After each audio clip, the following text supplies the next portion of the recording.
Hello friends, నేను మీ బాంబే భారతక్కను. పాల మీగడతోనే నెయ్యి ఎలా తయారు చేసుకుందామో చూద్దాం రండి. నెయ్యిని ఇంట్లోనే ఇలా తయారు చేసుకొని చూడండి, ఎంత బాగుంటుందంటే అంత బాగుంటుంది.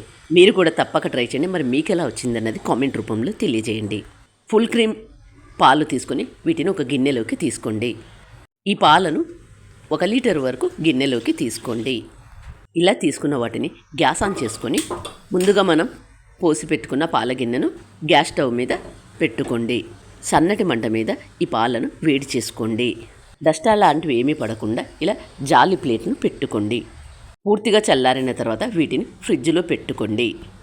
మరుసటి రోజు ఫ్రిడ్జ్లో నుంచి తీసి పాల మీద ఉన్న మీగడను మాత్రమే తీసుకోండి. ఇలా వారం రోజుల పాటు ఈ పాల మీగడను ఒక గిన్నెలోకి తీసుకుంటూ ఉండండి.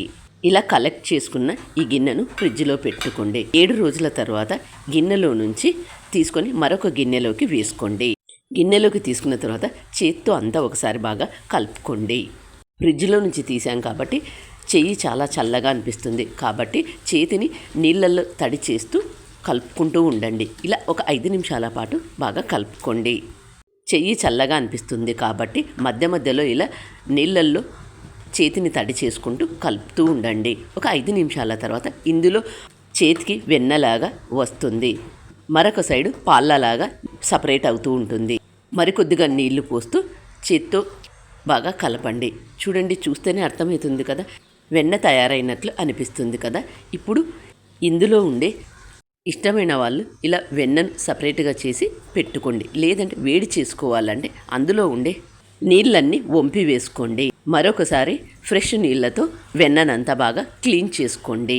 నీళ్ళన్నీ వంపేసుకున్న తర్వాత ఇదే గిన్నెను గ్యాస్ ఆన్ చేసుకొని గ్యాస్ పొయ్యి మీద పెట్టండి. గిన్నెలు ఎక్కువగా కాకుండా, మిక్సీ వాడకుండా, మజ్జిగ కవ్వం వాడకుండా ఇలా ఈజీగా పద్ధతిలో చేసుకోండి.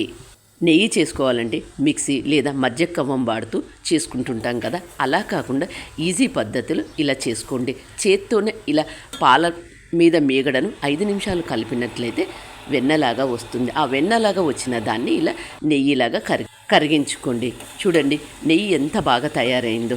నెయ్యి వేడి చేస్తూ ఉంటే ఇల్లంతా ఎంత మంచి వాసన వస్తుందో చూడండి. ఇలా తయారైన తర్వాత గ్యాస్ ఆఫ్ చేసుకోండి. పూర్తిగా చల్లారిన తర్వాతనే ఒక 8 డబ్బాలు స్టోర్ చేసుకొని పెట్టుకోండి.